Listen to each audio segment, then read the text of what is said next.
ઉપસ્થિત છે, તમામ ઝાંખીઓ આપને બતાવી રહ્યા છે। સંધ્યા સવારના આપણે સતત દ્રશ્યો બતાવી રહ્યા છે ન્યૂઝ 18 ગુજરાતી પર। હાલ ત્યાં કેવો માહોલ છે? હવે બસ માત્ર કલાકો બાકી છે।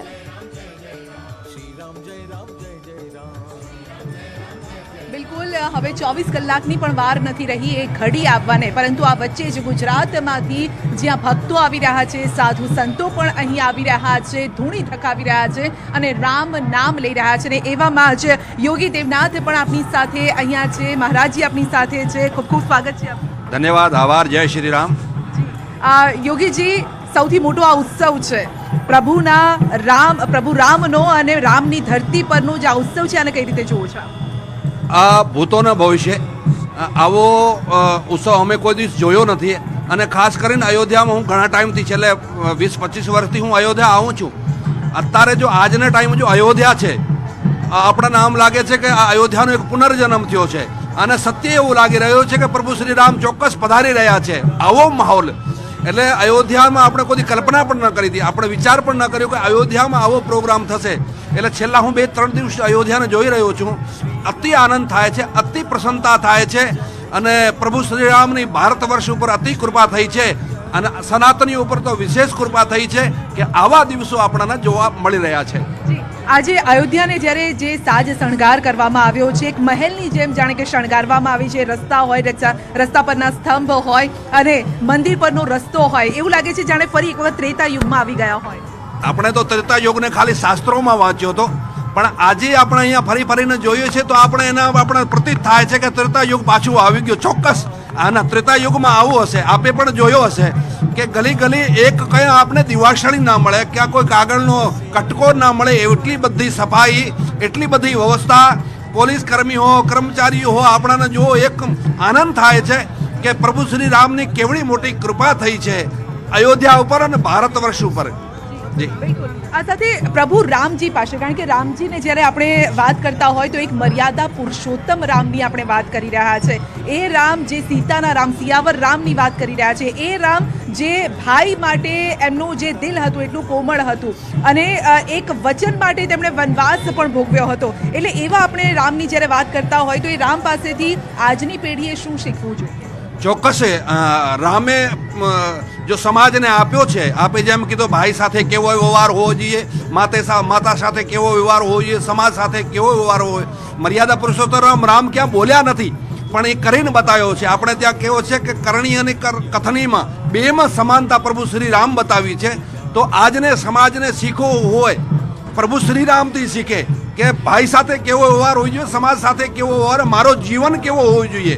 અને પ્રભુ શ્રી રામને પથ ઉપર જે પણ ચાલશે, એના પદ ચીને જે પણ ચાલશે, ચોક્કસ પણ એનો જીવન ધન્ય બનશે અને એ સમાજ માટે કામ આવશે અને પોતાનો વ્યક્તિગત જીવન પણ કલ્યાણ થશે। એટલે પ્રભુ શ્રી રામ સમાજને બહુ આપ્યો છે। હું તો કહું છું એના રતિભર એને સાથે જીવનમાં ઉતારી લે ને તો પણ આપણું જીવન ધન્ય બની જાય। પરંતુ યોગીજી, કેટલાક લોકોને, કારણ કે આ તો એવી ઘડી છે કે ઐતિહાસિક આ ઘડી છે જેના સાક્ષી બનવા માટે સૌ કોઈ ઈચ્છી રહ્યું છે। કેટલાક લોકોને આમંત્રણ આપવામાં આવ્યું છતાં પણ વિપક્ષના એ લોકો આ આમંત્રણને નકારી દીધું છે, કારણ કે એને રાજકીય રીતે જોઈ રહ્યા છે। આખો આ પ્રસંગ છે તેને એની સામે શું કહેશો? આ કોઈ રાજકીય પ્રોગ્રામ નથી।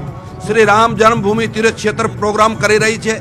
બધાને આમંત્રિત કર્યા છે, મને પણ આમંત્રિત કર્યો છે। એવી રીતે દેશના વડાપ્રધાનને કર્યા છે, એવી રીતે મુખ્યમંત્રીને કર્યા છે, અન્ય પણ જેટલાઓ છે એવી રીતે બધાને આમંત્રિત કર્યા છે। આવો કે ના આવો એની મરજી છે, કોને જબરદસ્તી તો થાય નહીં। પહેલે વિપક્ષ હું સાંભળતો હતો, એ કહેતા હતા અમને આમંત્રણ નથી આપ્યો। જ્યારે આપવામાં આવ્યો ત્યારે કે આ ભાજપ વાળાનો પ્રોગ્રામ છે, RSS વાળાનો પ્રોગ્રામ છે। અરે ભાઈ, આ સનાતન ધર્મનો પ્રોગ્રામ છે, તમારે આવો તો કોને વેલકમ છે।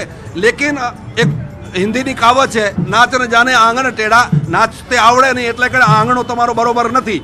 એટલે પોતાને એ રામમાં વિશ્વાસ નથી, રામમાં શ્રદ્ધા નથી। રામમાં જેને શ્રદ્ધા ન હોય આવા જ ગતકડા કાઢતા હોય છે કે ભાઈ આમ છે, ફલાણો છે।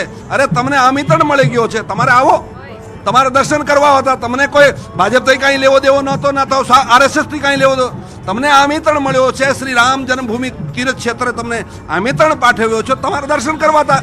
આ બાનાબારજી છે અને આવો પ્રોગ્રામ છે, આ તો સનાતન ધર્મનો પ્રોગ્રામ છે। આ લોકો મને આમ લાગે છે વિક્ષેપ પાડવા માંગતા હતા, પણ સનાતનીઓ સમજી ગયા છે આ લોકોને કંઈ ચાલવાની નથી.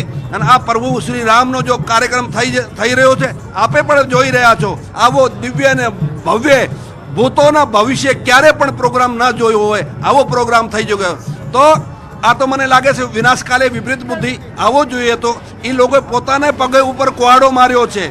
પ્રભુ શ્રી રામને શરણે આવ્યા હોત ચોક્કસ એમને આશીર્વાદ મળત અને એનો કંઈ કલ્યાણ થાત, પણ આ લોકો પોતાની રીતે પગે કુહાડો મારી લીધો છે. એટલે કોના ઉપર દોષ શું દેવાના? જ્યારે પોતાની બુદ્ધિ ખરાબ થાય તો હું કોના ઉપર શાને માટે આપણે ઢાળવો જોઈએ? બિલકુલ. આ સાથે ઘણા અન્ય સમાજના લોકો પણ, એટલે ફક્ત હિન્દુ જ નહીં, અન્ય સમાજના લોકો પણ આ જે આખો જે પ્રસંગ છે તેને બિરદાવી પણ રહ્યા છે, તેના સાક્ષી બનવા પણ ઈચ્છી રહ્યા છે. ગામે ગામ રેલી નીકળી રહી છે. પ્રભુ જે લોકો અયોધ્યા નથી આવી શક્યા એ લોકો પોતાના ત્યાં પણ રેલી કાઢી અને પ્રભુ રામનું નામ લઈ રહ્યા છે. તો એવા સમાજ માટે આપશો? ચોક્કસ સારો. પ્રભુ શ્રી રામ કોની તો નિંદા ટીકા કરી નથી. પ્રભુ શ્રી રામ તો કોને તિરસ્કાર્યો નથી. પ્રભુ શ્રી રામ તો અપનાયો છે. પ્રભુ શ્રી રામ તો અપનાયા છે, ક્યાં કોઈને તિરસ્કાર્યો નથી. કોઈ નાનો હોય કે મોટો, આપણે રામાયણના પ્રસંગો જોતા હોઈએ છીએ. પ્રભુ શ્રી રામ તો અપનાયા છે.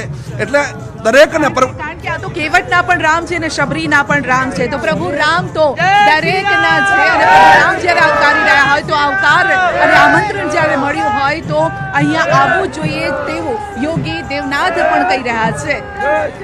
બિલકુલ સંધ્યા, આભાર સમગ્ર માહિતી બદલ. તો અત્યારે તમામ જે દ્રશ્યો છે કે જે અયોધ્યાથી આવી રહ્યા છે, મોટી સંખ્યામાં ભક્તો અયોધ્યા ખાતે પહોંચી રહ્યા છે અને જે દ્રશ્યો છે તે ભવ્ય રામ મંદિર બની રહ્યું છે અને જે પ્રાણ પ્રતિષ્ઠા થવાની છે તેના દ્રશ્યો છે.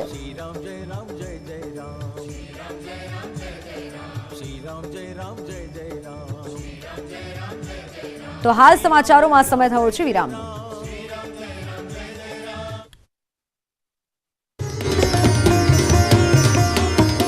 સુહાના ગુજરાત સ્પેશિયલ લાલ મરચું પાવડર તાજા મરચાથી બન્યું સુગંધથી ભર્યું.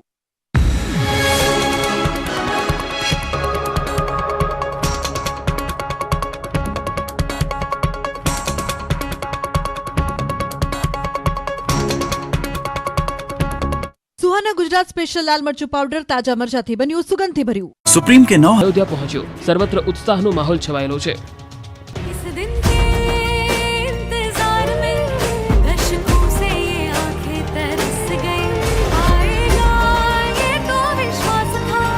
ખરેખર આ દ્રશ્યને વર્ણવવા માટે શબ્દો ખૂટી પડે. કહેવાય છે ને કે મન ચંગા તો કથરોટ મેં ગંગા. દ્રશ્યો અમદાવાદના માનસી સર્કલ નજીકના છે, જ્યાં એક વૃદ્ધા જાણે કે શબરી સ્વરૂપે ઊભીને પ્રભુ શ્રી રામના પોસ્ટર અને મંદિરને પગે લાગી રહ્યા છે. ભાવ એટલો પવિત્ર છે કે સામે પોસ્ટર હોવા છતાં તેમણે પગમાંથી ચપ્પલ ઉતાર્યા અને ભગવાનને વંદન કર્યા.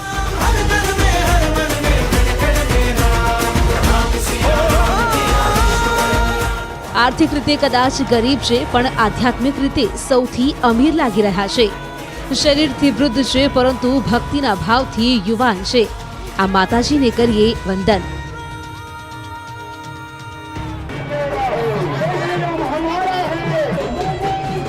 ઉમરગામથી અંબાજી સુધીના આદિવાસી જિલ્લાઓમાં ભ્રમણ કરનારી વન સેતુ ચેતના યાત્રા નાંદોદ તાલુકામાં ખૂંટા આંબા ગામે પહોંચી. વન સેતુ ચેતના યાત્રા પહોંચતા જ નાંદોદમાં પરંપરાગત ઢોલ નગારા સાથે ભવ્ય સ્વાગત કરાયું. આ પ્રસંગે રાજ્ય વન મંત્રીએ જણાવ્યું હતું કે આદિવાસી કલાકારો દ્વારા બનાવવામાં આવતી વિવિધ હસ્તકલાની વસ્તુઓને રાજ્ય અને રાષ્ટ્ર સ્તર સુધી પહોંચાડાશે. વેચાણ માટેની સુદૃઢ વ્યવસ્થાનું આયોજન કરવામાં આવી રહ્યું છે. સ્વચ્છતાના આગ્રહી પ્રધાનમંત્રી મોદી દ્વારા આગામી 22 જાન્યુઆરી સુધી તમામ તીર્થ સ્થળો અને મંદિરો ખાતે સ્વચ્છતા અભિયાનને ઝુંબેશ રૂપે ઉપાડી છે. ત્યારે નર્મદા જિલ્લામાં પણ સૌ કોઈને પોતાની આસપાસ આવેલા ધાર્મિક સ્થળોએ સ્વચ્છતા જાળવવાની અપીલ કરી. 500 વર્ષ પછી આવો અનેરો અવસર આવ્યો હોય આગામી 22મીએ રાજ્ય સહિત નર્મદા જિલ્લામાં દિવાળી જેવો મહોત્સવની ઉજવણી થશે. 22 જાન્યુઆરીના રોજ અયોધ્યા ખાતે ભગવાન શ્રી રામની પ્રાણ પ્રતિષ્ઠાનો અવસર છે, જેમાં રામ ભગવાન વનવાસીઓ સાથે એક અનેરી આસ્થા જોડાયેલી છે. કારણ કે ભગવાન રામ એ વનવાસ દરમિયાન આદિવાસીઓ સાથે રહેલા અને આ રામ ભગવાનની 14 વર્ષની વનવાસીઓ સાથે જોડાયેલી કથા છે, જેથી આદિવાસી ગામડાઓમાં આ વન સેતુ ચેતના યાત્રાનો પ્રારંભ કર્યો છે.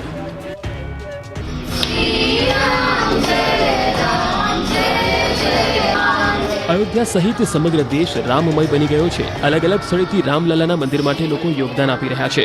ગુજરાતમાંથી ધ્વજદંડ, નગારું, 108 ફૂટની અગરબત્તીનું અયોધ્યામાં યોગદાન છે.